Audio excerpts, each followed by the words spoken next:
আমি যখন একটি অন্ধকার ঘরে চোখ বাঁধা অবস্থায় হাত করা পড়া অবস্থায় নিজেকে আবিষ্কার করলাম।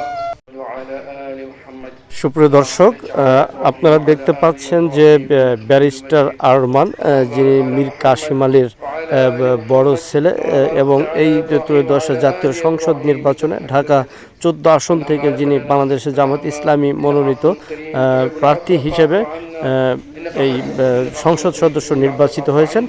সংসদ সদস্য নির্বাচিত হওয়ার পরে তার জন্মভূমি এই হরিরামপুরের চালা ইউনিয়নে বাবার কবর জিয়ারত করার জন্য আসেন এবং এক জনসভায় তিনি প্রধান অতিথির বক্তব্য দেন।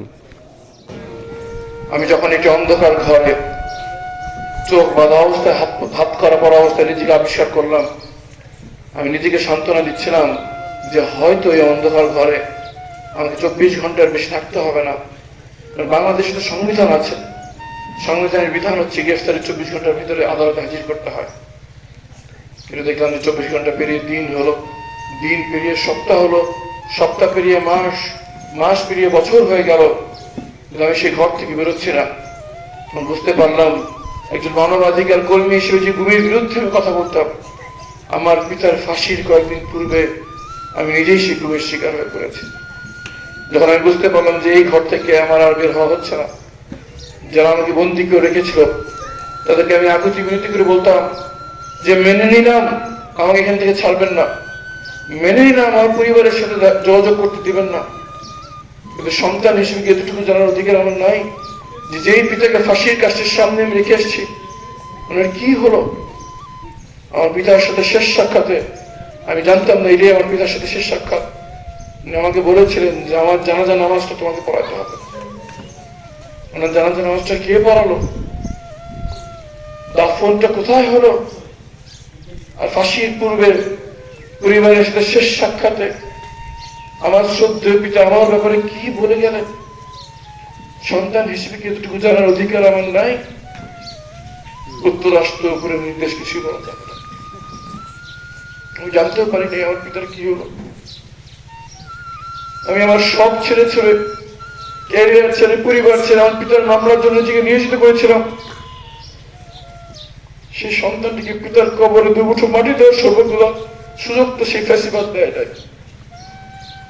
আওয়ামী লীগের প্রতি এত নিচু ধারণা আমার ছিল না। বিভিন্ন জায়গা থেকে আমি ওয়ার্নিং পাচ্ছিলাম যে আওয়ামী লীগ খুব খারাপ কিছু পরিকল্পনা করছে।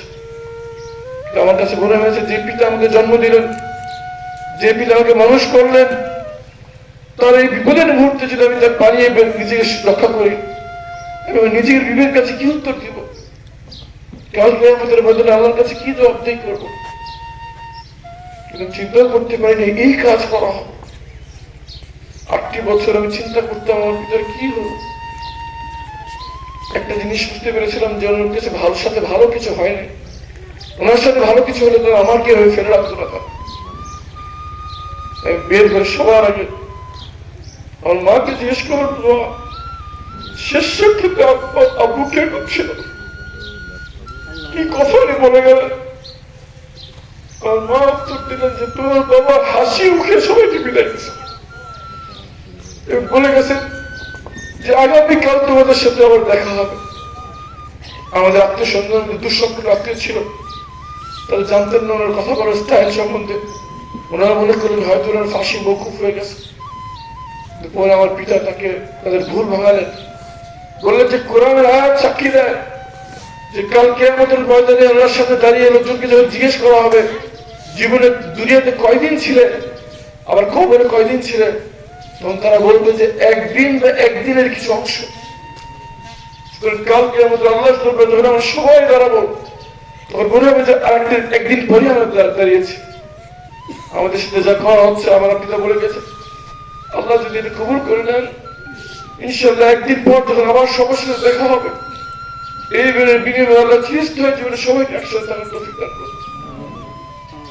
আমার মাকে সান্ত্বনা দেওয়ার জন্য বলেছিলেন যে তুমি কি তোমার সন্তান যে নিখোঁজ আছে তুমি কি তাকে ভালোবাসো? আমার আম্মা বললেন যে কি প্রশ্ন করছে, বলে যে তুমি যদি তোমার সন্তানকে ভালোবাসো মনে রাখবা যে আল্লাহ তোমার সন্তানকে সৃষ্টি করেছে, এই তার সৃষ্টিকে স্রষ্টা তার চেয়ে 1000 গুণ বেশি ভালো। আর আল্লাহ যা কল্যাণ মনে করে তাই হবে। যদি আমরা শহীদ হিসেবে কবুল করলাম, কালকে আমাদের মধ্যে তুমি শহীদের মা হিসেবে উঠে দাঁড়াবে ইনশাআল্লাহ। আর যদি আল্লাহ তোমার সত্য দিয়ে করে খেদমত রাখার নিয়ম থাকে, এই সত্যকে তোমার সত্যের কাছে ফেরত দেবে ইনশাআল্লাহ। উনি কোনো হাওতাস করেন নাই, উনি কোনো দুঃখ করেন নাই, উনি হাসির মুখে ফাঁসির দিকে এগিয়ে গেছেন। ওনার কোরআনের জ্ঞান ওনার মুখে ছিল। কোরআনের জ্ঞান যাদের ভিতরে আছে তারা জানে যে মৃত্যু শেষ নয়, তারাই সৌভাগ্যবান। এই মৃত্যুর মাধ্যমে যারা চিরস্থায়ী জীবন কিনে নিল, তারা সারা জীবন আল্লাহর খেদমতে নিজেকে নিয়োজিত করেছেন, আল্লাহর দ্বীন প্রতিষ্ঠার সংগ্রামে নিজেকে নিয়োজিত করেছেন। উনি কাজ করতে যে ইসলাম বিরোধী শক্তিকে হত্যা করেছেন, তারা জানতেন যে এর বিনিময়ে পরিধান তার জন্য অপেক্ষা করছেন ইনশাআল্লাহ। আজকে শুধু তার সন্তান হিসেবে আপনাদের সাথে এই ওয়াদা করে যাচ্ছি ইনশাআল্লাহ। আমি সিদ্ধান্ত নিচ্ছি, এই যে ইসলাম প্রতিষ্ঠার আন্দোলন উনি করে গিয়েছেন, এই আন্দোলনের উপর ইনশাআল্লাহ মৃত্যু যেন অটল থাকতে পারে, এই জন্য আমরা যেন দোয়া করবেন ইনশাআল্লাহ।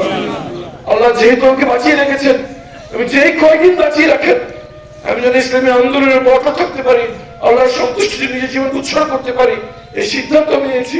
আপনারা আমার জন্য দোয়া করবেন।